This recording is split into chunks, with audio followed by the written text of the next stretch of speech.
गुस्से में लाल हुआ ईरान, क्योंकि ईरान को एक बार फिर से ठगने की साजिश है। बल्कि मैं तो कहता हूं कि ईरान को फिर से ठगा गया है। यह ऑप्शन देकर कि हम सीज फायर करने वाले हैं, हम 5 दिन के लिए जंग रोक रहे हैं, हम 5 दिन के लिए आपके गैस प्लांट पर हमला नहीं करेंगे। ये सब मुझे ड्रामा पहले से लग रहा था और हमेशा से कहता आया हूं, ईरान को भरोसा नहीं करना चाहिए। काश लास्ट वाली बात पर भी भरोसा ईरान ने न किया होता अमेरिका के, और बातचीत की टेबल पर ईरान नहीं जाता, क्योंकि उनको जो करना है वो सो करेंगे। इस बार अमेरिका को ऐसा सबक सिखाना ही पड़ेगा कि उसके ख्वाबो ख्याल से उसका घमंड निकल जाए। दोस्तों, बड़ा खुलासा ईरान के पार्लियामेंट स्पीकर ने खुद किया है। गलीबाफ ने 2 दिन पहले ट्रंप दावा कर रहा था कि हमारी इनसे बात हो रही है जो बहुत बढ़िया है हमारे लिए और हमें पसंद है। गलीबाफ ने अब बड़ी बात कह दी है।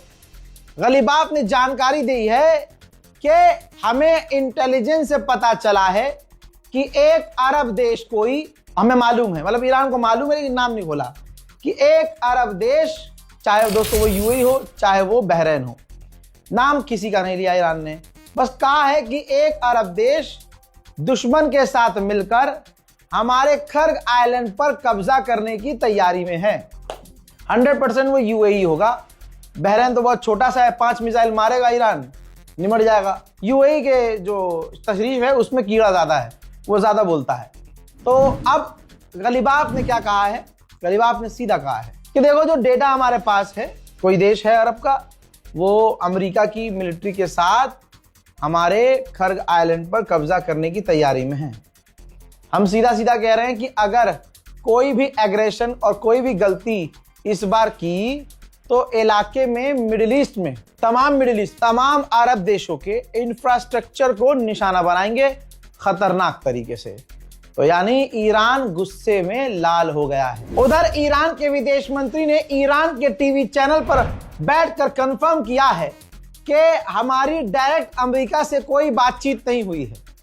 हाँ, मीडिएटर्स के जरिए मैसेज का आदान प्रदान हुआ है, लेकिन ना हमारा कोई सौदा हुआ है, ना डील हुई है। हमारा मकसद, हमारा गोल सिर्फ ये है कि अभी हमें सिर्फ दुश्मन को जवाब देना है, इसके अलावा हमारा कोई गोल नहीं है। दोस्तों, ईरान के विदेश मंत्री ने दूध का दूध पानी का पानी कर दिया।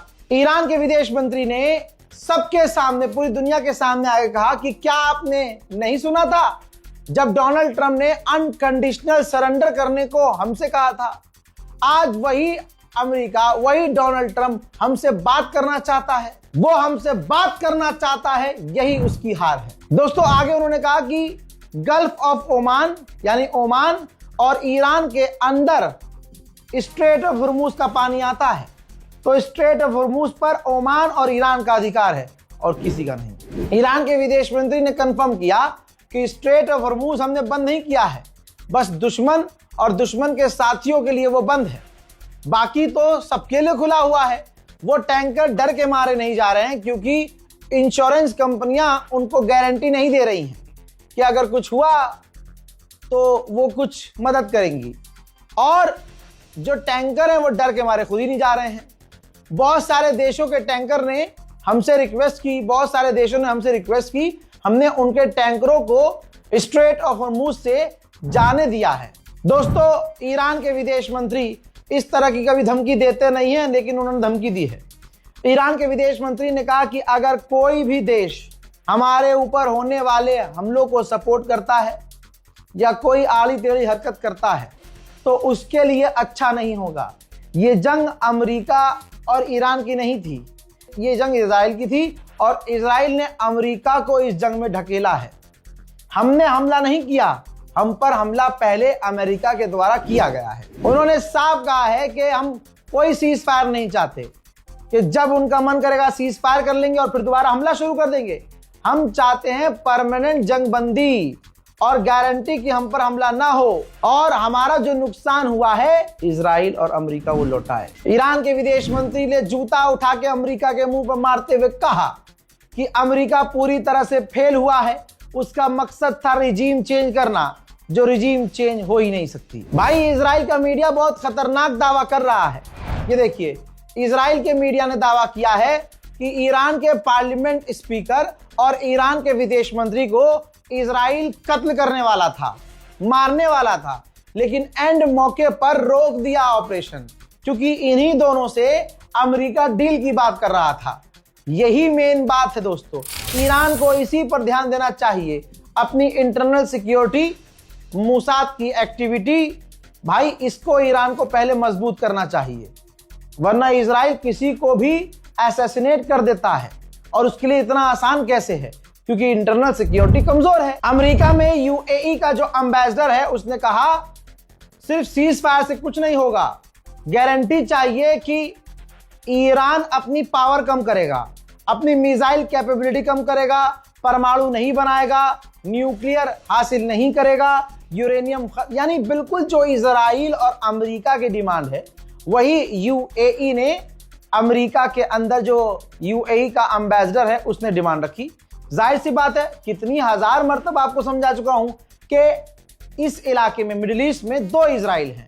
एक इजराइल है वही इजराइल नेतन्याहू वाला, और एक इजराइल है नया यूएई। आगे उन्होंने ये भी कहा है कि जंग जब खत्म हो जाएगी तो स्ट्रेट ऑफ हॉर्मुज को लाने के लिए यूएई अपनी फौजी मदद देगा। दोस्तों, ईरान की ये बेवकूफी कहूंगा भाई, बातचीत जो मीडिएटर के जरिए कर रहे हैं वो भी खत्म कर देनी चाहिए। ये मेरा खुद का, भले ही भाई मेरी औकात नहीं है, लेकिन जितनी चीजें नजर आ रही हैं देखकर गुस्सा आ रहा है भाई, देखकर गुस्सा आ रहा है। कोई स्क्रिप्ट से नहीं पढ़ रहा हूं मैं, जो जज्बात है मेरे वही बयान कर रहा हूं, और आपका दिल भी यही कह रहा होगी भाई अब ऐसी ऐसी बातें अमेरिका कर रहा है तो भाई ईरान को बात ही नहीं करनी चाहिए मीडिएटर के जरिए भी।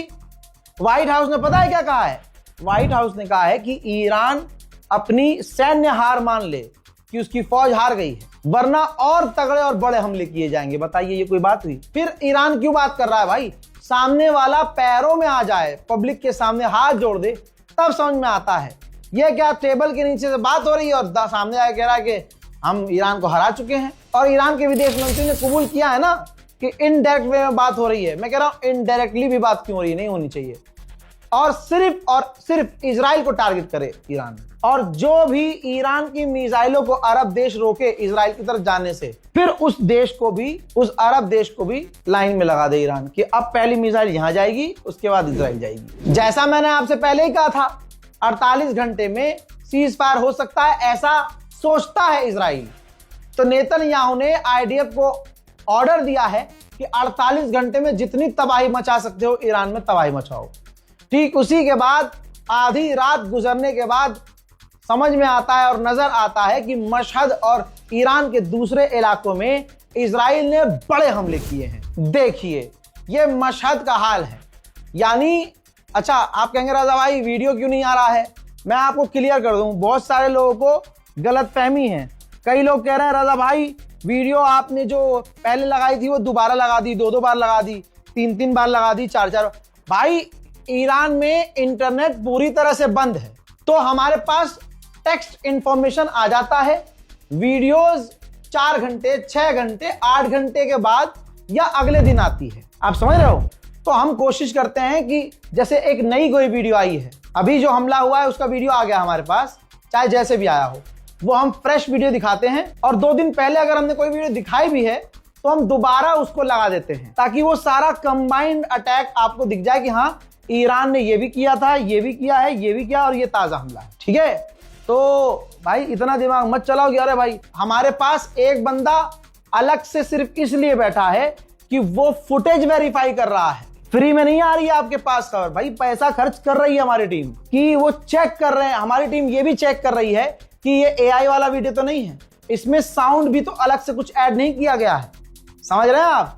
तो रजाग्राफी पर आप भरोसा करिए, आंख बंद करके, इंशाल्लाह आपको फायदा होगा, धोखा नहीं होगा। हजरात, अब मेरे पास जो मशहद का वीडियो है, जो ईरान के मशहद और दूसरे इलाकों पर ईरान पर बड़े हमले इजराइल ने किए हैं, और इजराइल ने क्या कहा था, अमेरिका ने क्या कहा था कि ईरान के डिफेंस सिस्टम फेल हो चुके हैं। भाई मशहद में इंटरसेप्ट कर रहा है ईरान। देखिए